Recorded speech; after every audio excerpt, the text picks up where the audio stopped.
우리가 46절까지의 말씀인데, 우리가 새벽에 6장씩 읽다 보니까 46절은 아무것도 아니네요. 금방 샥 지나가네요. 근데 여러분들이 그 합독하는 소리를 들으니까 예전하고는 달라요. 여러분들의 목소리가 아주 힘이 있습니다. 우리가 새벽마다 성경을 그렇게 같이 읽어서 그런 것 같아요. 그거는 분명히 맞는 것 같습니다. 우리가 월요일부터 사순절 신약 성경 통독 새벽 기도회가 시작이 되었어요. 월요일 날에는요 90명이나 나왔습니다. 우리 학생들, 수련회하는 학생들이 있어서이기도 하지만은 90명이 성경을 통독을 했어요. 얼마나 은혜로웠는지 몰라요. 그 다음 날은 70명이 나왔습니다. 그래서 70명이 다 이렇게 성경을 읽었어요. 오늘 세 번째 날인데요, 50명이 나왔어요. 걱정이에요. 자꾸 줄어서. 그래서 내일 이제 새벽인데 오늘 수요일 날 이렇게 나오시고, 이거 끝나면 또 1:1 성경 공부가 있거든요. 그럼 한 거진 한 10시 넘어서 이제 끝나는데 걱정입니다. 걱정이에요. 그런데 우리가 사순절 우리가 신약 성경을 다 읽기로 목표를 정했으니까 저녁 때 일찍 다들 주무셔가지고 우리 성경 통독 새벽 기도회를 통해서 하나님께서 우리에게 예비해 주시는 그런 큰 은혜를 다 받으시기를 바랍니다.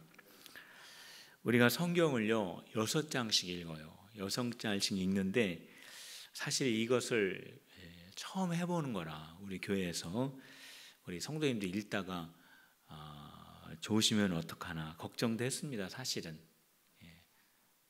믿음이 별로 없죠, 목사가. 그런데 교독을 하니까요 좋으시는 분이 한 분도 없어요. 제가 여기 뒤에 자리에 앉아서 가끔씩 봅니다. 우리 성도님들이 어떻게 하나 봤더니 그냥 모든 분들이 그 성경 구절을 아주 집중하면서 이렇게 잘 이렇게 보면서 읽는 그런 모습들을 봤어요. 얼마나 열심히 읽는지 몰라요. 이 성경 봉독자가 원래 3명이에요. 그런데 이제 세 팀이 이제 지나간 거죠. 월화수 오늘까지 했으니까. 근데 공교롭게도 다 개인적인 사정들이 있으셔가지고 2명 했습니다. 그러니까 우리 집사님하고 저하고 했어요. 근데 얼마나 바쁜지 몰라요. 교독을 둘이서 하니까 일장이 금방금방 끝나잖아요. 여기에 집중하고 막 읽다가 여러분들 읽고 이분이 또 받아서 읽어야 되니까 여기서 또 막 빨리 바꿔서 빨리 들어가야 돼요. 그리고 마지막 또 읽으면 이분이 들어가면 또 거기에 해서 막 저도 굉장히 바쁩니다. 이 뒤에서 왔다 갔다 하느라고. 그래가지고 아주 긴장을 하면서 읽기 때문에 저도 참 좋습니다. 이제 아직 그 봉독하는 칸이 많이 남아 있어요.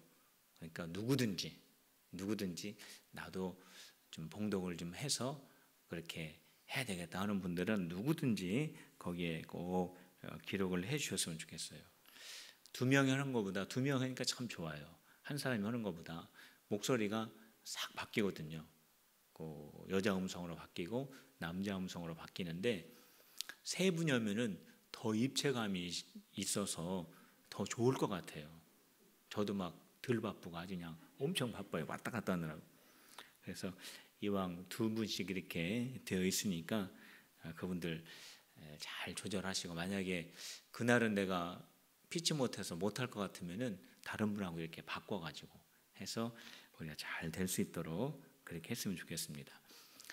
우리가 그 성경을 읽을 때 보면은 여러 가지 방법이 있어요. 이렇게 한 절을 암송하는 방법도 있고요. 아니면 5절 내지는 10절을 읽으면서 묵상하는 그런 큐티하는 방법도 있고요.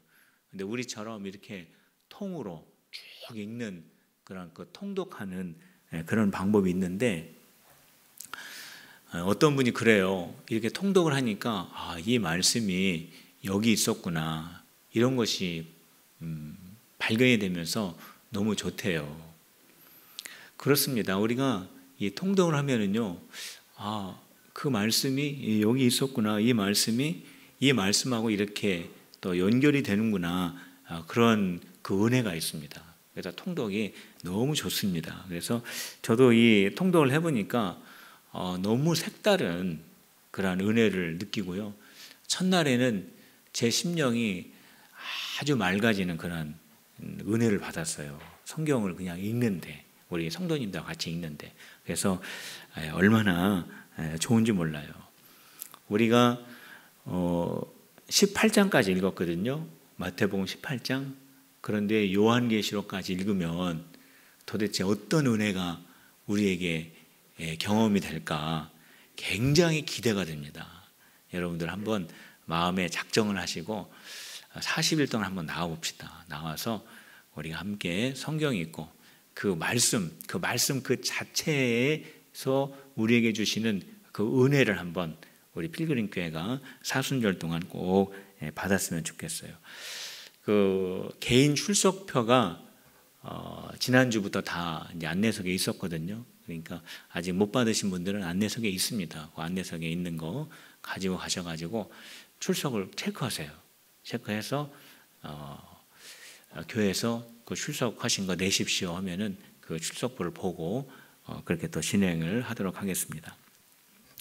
자, 오늘 우리가 읽은 이 말씀을 보면은요, 이스라엘 백성들이 가나안 땅에 들어가 가지고 복받는 백성으로 살아가는 방법을 하나님께서 알려주신 내용이에요.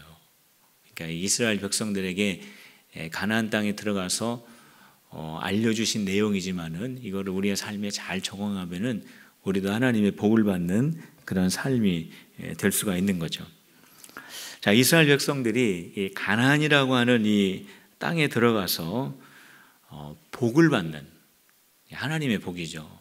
하나님의 복을 받는 그 비결을 하나님께서 말씀해 주셨는데, 그 비결은요 딱 한 가지입니다. 우리 하나님께서는 항상 아주 명확하게 분명하게 말씀해 주시는데, 그 복받는 비결은 뭐냐면요, 이거예요.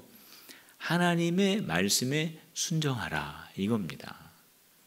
자, 한번 따라 봅시다. 하나님의 말씀에 순종하자. 할렐루야.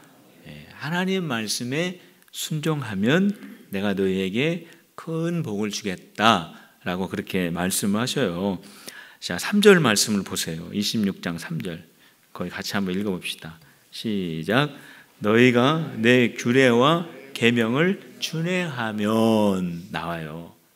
이 3절 이후로 쭉 이제 규례와 계명을 준행하면 어떻게 된다라고 하는 그런 내용이 쭉 나옵니다. 그러니까 하나님의 말씀에 순종하면은 어떠한 복을 받느냐면요, 결실을 얻게 될 것이다 그랬습니다.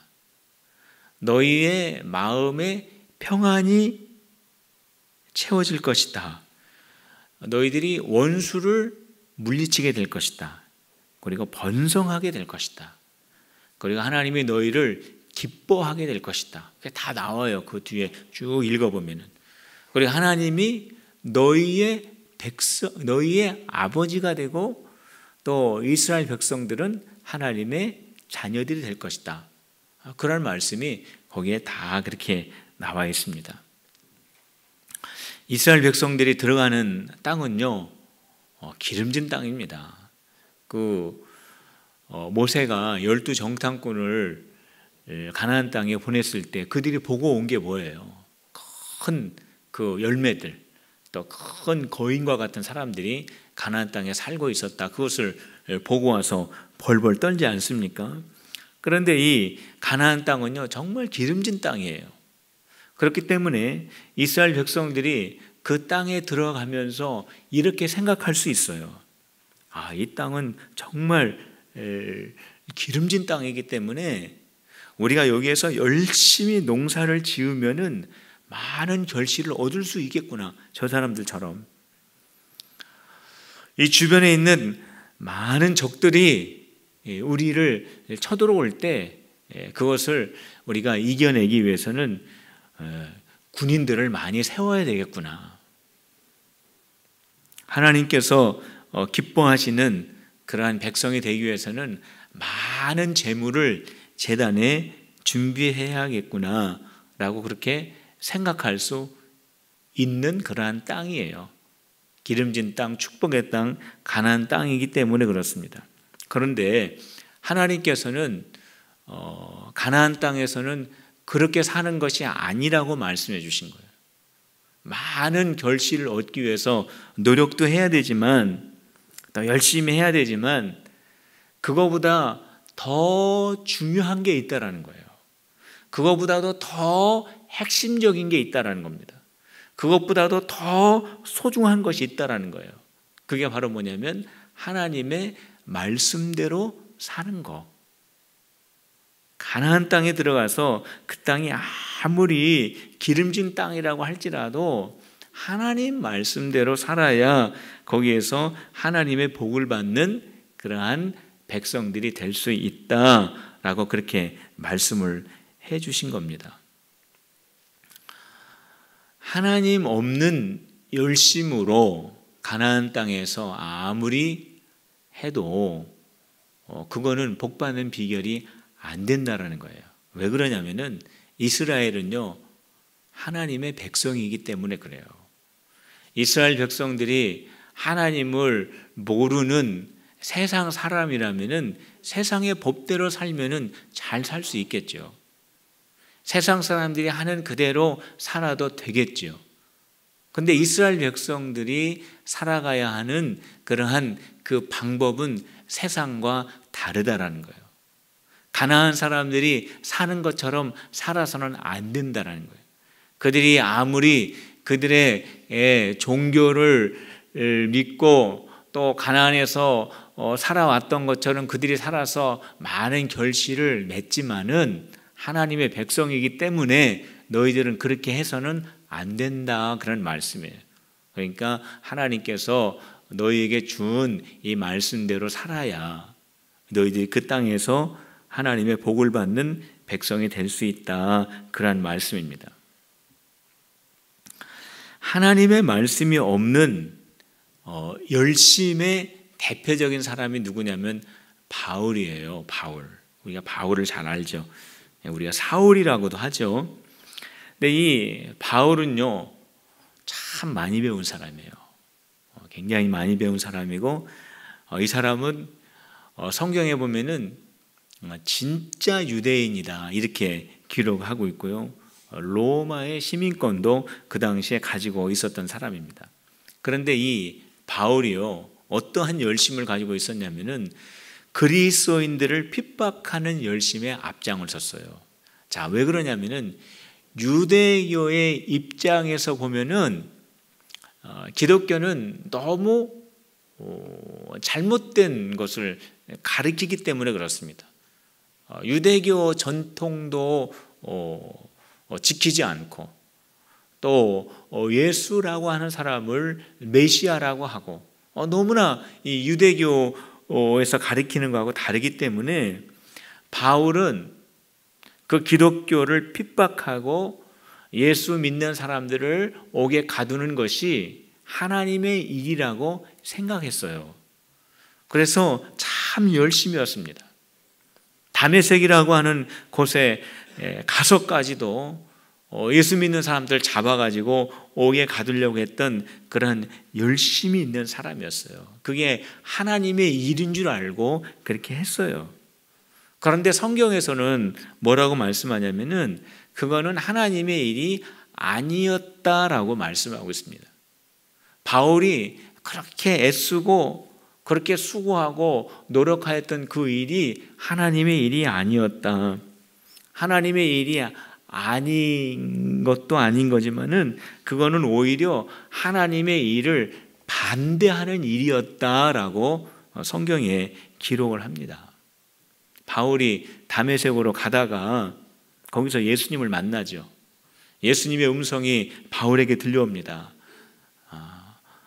사울아, 사울아, 왜 너는 나를 핍박하느냐? 그 말씀이 들려와요. 누구의 음성이냐면 예수님의 음성이거든요. 베드로, 예수님의 제자죠. 예수님의 가장 사랑하는 제자 가운데 하나가 베드로입니다. 우리가 수제자라고도 하죠. 근데 이 베드로가요, 정말 우리 예수님의 마음에 꼭 맞는 그러한 신앙의 고백을 한 적이 있어요. 베드로가 예수님 앞에서 뭐라고 고백을 했냐면, 예수님은 그리스도시요 살아계신 하나님의 아들이십니다. 마태복음 16장 16절에 있는 말씀이에요. 오늘 우리가 새벽에 읽었죠. 주는 그리스도시요 살아계신 하나님의 아들이십니다. 그 말씀을 예수님이 듣고 굉장히 기뻐하셨어요. 예수님이 그 말씀을 듣고 기뻐하셨다라고 하는 것은 무슨 말이냐면은 정말 정확하게 예수님을 이해했다라는 거예요. 그러면서 예수님이 베드로야, 내가 그것을 안 거는 하나님이 너에게 가르쳐 주신 것이다. 그렇게 말씀하셨어요. 베드로야, 내가 말하는 그 신앙의 고백 위에 교회를 세울 것이다. 이렇게 말씀하셨어요. 베드로야, 내가 너에게 천국 열쇠를 줄 거다. 그렇게 말씀하셨어요. 땅에서도 매면 하늘에서도 매고, 땅에서도 풀면 하늘에서 풀린다. 그러니까 하늘의 문을 열고 닫는 권세를 너에게 주겠다. 왜냐하면 아주 정확한 신앙의 고백을 하였기 때문에 그래요. 성도 여러분, 저와 여러분들이 바로 베드로와 똑같은 그러한 신앙의 고백을 소유하는 우리 사랑하는 성도들이 다 되시기를 주님의 이름으로 축복합니다. 바로 그 고백이 있어야 그 사람이 뭐예요? 신자예요. 그 고백이 있는 곳이 교회예요. 그 신앙의 고백을 가지고 있을 때에 음부의 권세도 흔들지 못한다 그랬어요. 그 신앙의 고백을 가지고 있을 때 천국 열쇠를 우리에게 주신다라고 말씀하셨어요. 성도 여러분, 우리가 듣는 것으로 그치는 것이 아니라 그것이 깨달아지고 믿어지는 데까지 나아가는 우리 성도들이 다 되시기를 주님의 이름으로 축복합니다. 그런데 예수님이 베드로를 그렇게 칭찬을 해주시고 참 잘했다고 우리 예수님이 그렇게 칭찬해 주시고 축복도 해 주셨는데, 예수님이 뭐라고 말씀하셨냐면은 내가 이제 예루살렘에 올라가서 고난을 받고 내가 하나님의 뜻을 이루게 될 것이다. 내가 많은 사람들 앞에 핍박을 받고 십자가에 내가 달릴 것이다. 그런 말씀을 해주셨거든요. 그때 베드로가 어떻게 했어요? 어떻게 예수님에게 그러한 일이 일어날 수가 있습니까? 예수님 예루살렘에 못 갑니다 하고 막았어요. 그때 예수님이 베드로에게 뭐라고 말씀하셨냐면은 12명 중에서 나를 생각하는 사람은 너밖에 없구나 이렇게 말씀하시지 않고 사탄아 내 뒤로 물러가라 그렇게 말씀하셨어요. 금방 예수님께서 그렇게 칭찬을 받던 베드로에게 사탄이라고 그러셨어요. 그러면서 예수님이 뭐라고 말씀하셨냐면은 너는 하나님의 일을 생각하지 않고 예수님이 예루살렘에 올라가셔서 거기서 십자가 지시고 모든 사람들의 죄를 사하는 하나님의 일을 생각하지 않고 사람의 일을 생각하는구나. 베드로 네 생각만 하는구나. 그러면서 예수님이 베드로를 그렇게 아주 호되게 책망을 하셨습니다. 우리가 열심 있는 거는 참 중요한 겁니다. 열심 있는 거는. 그런데 우리가 하나님의 자녀이기 때문에 우리의 열심이 하나님의 열심인 거가 하나님의 열심인지 아니면은 그것이 하나님의 열심과 관계가 없는 건지 우리가 그거를 잘 살피는 게 중요하죠. 우리 모두는 어떠한 주님께서 우리에게 맡겨주신 그 일을 할 때 다 마찬가지예요. 저도 마찬가지고 나의 열심이 나의 열심이 이게 하나님의 일을 위한 열심인지 아니면은 노성용 목사 자기 자신을 위한 열심인지를 잘 분별하는 것이 참 중요합니다. 바울이요, 자기 자신을 위한 열심인 줄 모르고 애를 썼어요.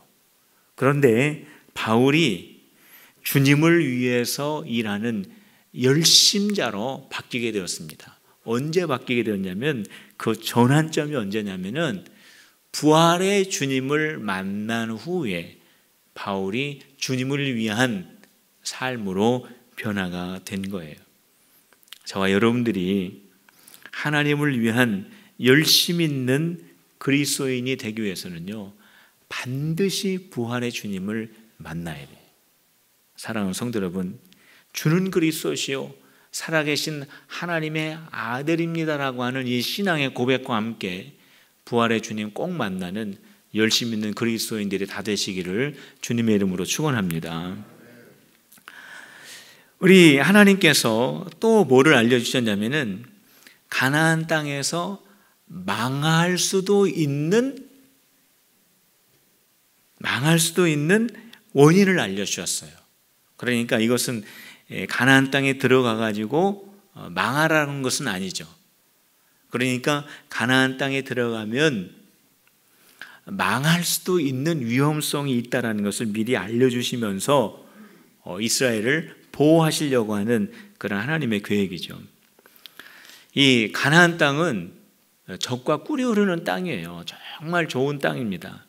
그런데 그렇게 좋은 땅, 좋은 환경, 젖과 꿀이 흐르는 그 축복의 땅에서도 망할 수가 있어요. 왜 망하느냐면요, 우리 하나님께서 모세를 통해서 어떠한 말씀을 해주셨냐면 딱 한 가지 이유입니다. 그거는 뭐냐면 하나님의 말씀을 떠나면은 망한다 그랬어요. 이스라엘이 아무리 좋은 가나안 땅에 들어가고 젖과 꿀이 흐르는 땅에 들어가고 비옥한 땅에 들어가고 정말로 풍성한 열매를 맺는 천하 없는 그 땅에 들어간다고 할지라도 망할 수 있는데 그 이유는 뭐냐면 하나님 말씀을 떠나면 이스라엘은 망한다 그랬습니다.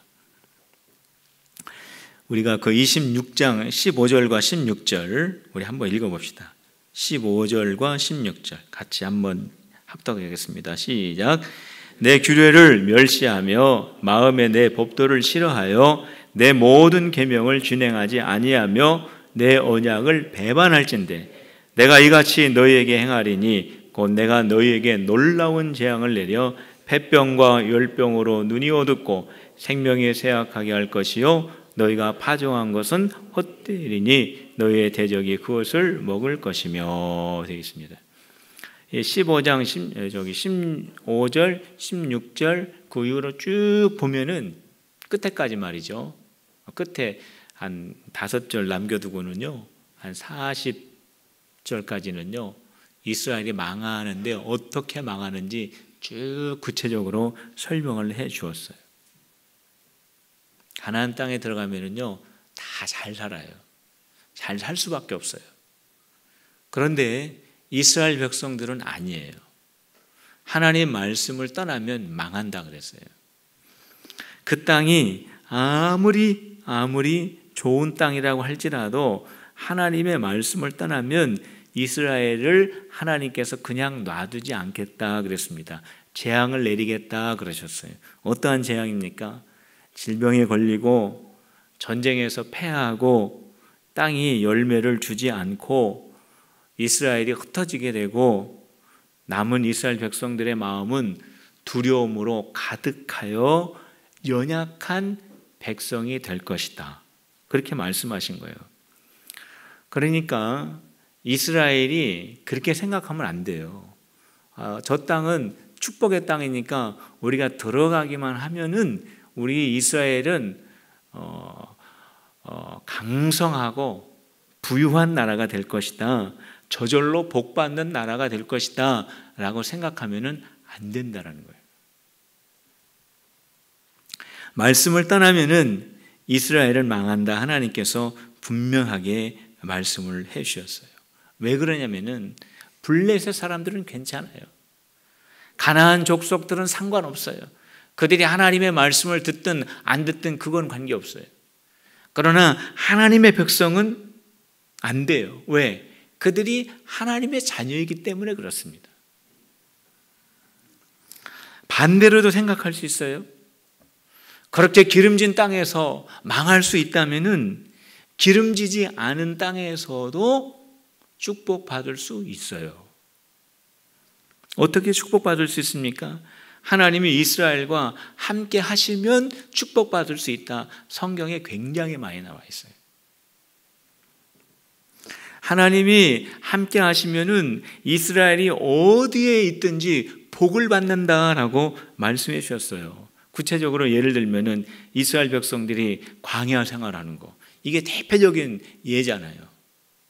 광야가 뭐 농사 질 수 있는 곳이 있습니까? 아니면은 뭐 물을 얻을 수 있는 곳이 있습니까? 아니면은 무슨 뭐 정착할 곳이 있습니까? 길이 있습니까?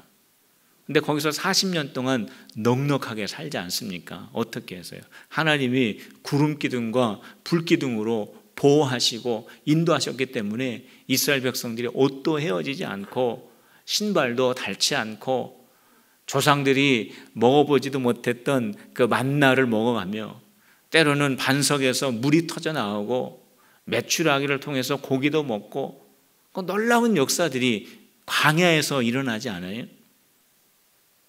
그러니까 우리가 이 말씀을 통해서 발견할 수 있는 것은 뭐냐면요, 이스라엘 백성들이 복받는 백성이 되느냐 그렇지 못하느냐는요, 좋은 환경에 있느냐 없느냐가 아니라는 거예요. 어떤 환경에 있느냐 없느냐에 따라서 복을 받느냐 복을 받지 않느냐가 아니에요. 어떤 노력을 하느냐 안 하느냐에 달려있는 것도 아니라는 거예요. 하나님이 함께 하실 때만이 이스라엘이 복을 받을 수 있다는 거예요. 이스라엘이 하나님의 말씀에 순종하는 백성이 되느냐 안 되느냐에 따라서 이스라엘이 복받느냐 복받지 못하는 백성이 되느냐가 결정이 된다는 거예요. 성도 여러분, 우리가 이 세상을 살아가지 않습니까? 하나님의 신령한 복을 우리가 어떻게 받느냐면요, 우리가 주님과 함께 할 때 받을 수 있는 줄로 믿으시기를 바랍니다. 우리 필그림교회가 하나님이 기뻐하시는 교회가 되느냐 안 되느냐는 우리 교회가 자체 건물을 가지고 있느냐, 우리 교회 안에 많은 성도들이 있느냐 없느냐 거기에 달려있는 것이 아니라 우리 교회 안에 하나님의 영광이 머물러 있느냐 없느냐에 달려있는 거예요. 하나님이 우리와 함께 하시느냐 함께 하시지 않는 교회냐에 달려있는 겁니다. 하나님이 우리와 함께 하시지 않으면은 우리가 하나님이 기뻐하시는 교회가 될 수가 없어요. 그런데 참 우리 하나님의 은혜로 우리 하나님께서 우리 교회에 아름다운 예배 처소를 주신 줄로 믿으시길 바랍니다. 우리 교회 안에 열심 있는 성도들을 허락하여 주신 줄로 믿으시길 바랍니다. 그렇기 때문에 우리 교회가 여기에서 하나님이 기뻐하시는 교회가 되기 위해서 딱 한 가지 구해야 될 것은 딱 한 가지밖에 없어요. 그건 뭐냐면 하나님이 우리와 함께하여 주시옵소서, 임마누엘의 은혜를 주시옵소서, 이거 하나만 구하면 되는 것을 믿으시기를 바랍니다. 하나님이 우리와 함께 하시면은 하나님 기뻐하시는 교회가 되는 거예요. 성도 여러분, 우리의 마음이 지금 하나님께 집중되어 있는가를 우리가 한번 생각해 봅시다. 하나님이 우리와 함께 하실 때에 하나님이 기뻐하시는 교회가 될 수 있는데, 지금 우리 모든 성도들의 마음이 임마누엘의 은혜를 구하면서 하나님이 우리와 함께 하시기를 바라면서 오직 하나님께만 집중되어 있는가를 우리가 한번 점검해 볼 필요가 있어요. 성도 여러분, 오직 여호와 하나님께 집중하는 필그림이 되시기를 주님의 이름으로 축원합니다. 하나님을 의지하고 하나님의 말씀에 순종하여 하나님을 놓치지 않는 필그림이 되시기를 주님의 이름으로 축복합니다. 그 다음에 마지막에 하나님께서 이스라엘에게 망했을 때 회복하는 방법을 알려주셔요. 하나님 말씀 잘 지켜야 된다. 하나님 말씀 떠나면 망한다. 그런데 이스라엘 백성들이 인간이기 때문에, 연약하기 때문에 넘어질 수도 있죠. 하나님의 말씀에서 어긋날 수도 있죠. 그때 망하게 되는데 그때 회복하는 방법을 알려주셔요. 우리 하나님께서. 망하게 되는 이유는 딱 한 가지. 하나님 말씀에 불순종하면 망하는 거예요. 그건 대전제고요. 이스라엘이 망하게 되었을 때에 다시 이스라엘이 회복할 수 있는 그 길을 알려주시는데 그 길은 뭐냐면 이스라엘의 죄를 자복하는 거다. 그렇게 말씀했습니다. 그게 뭐냐면 회개죠. 회개. 40절, 41절, 42절 한번 같이 읽어봅시다. 40절부터 42절까지 시작. 그들이 나를 거스른 잘못으로 자기의 죄악과 그들의 조상의 죄악을 자복하고 또 그들이 내게 대항함으로 나도 그들에게 대항하여 내가 그들을 땅으로 끌어갔음을 깨닫고 그 헬라받지 아니한 그들의 마음이 낮아져서 그들의 죄악의 형벌을 기쁘게 받으면 내가 야곱과 맺은 내 언약과 이삭과 맺은 내 언약을 기억하며 아브라함과 맺은 내 언약을 기억하고 그 땅을 기억하리라. 회개하면은 아브라함과 맺은 언약을 하나님께서 기억할 것이다. 이렇게 말씀합니다. 하나님께서 아브라함하고 어떠한 약속을 하셨습니까? 아브라함아, 눈을 들어 보라. 내가 보는 이 모든 땅을 너의 자손들에게 주리라. 그 땅이 어디예요? 가나안이었잖아요. 가나안 땅에 하나님께서 아브라함을 이끌어 가셔가지고 그 위에서 하나님께서 아브라함과 약속하셨어요. 이 땅을 너의 백성들에게 줄 거다. 너의 자손들은 셀 수 없는 많은 무리가 될 것이다. 그렇게 말씀하셨어요. 성도 여러분, 우리가 회개하면은 우리의 죄가 용서되나요? 용서가 안 되나요?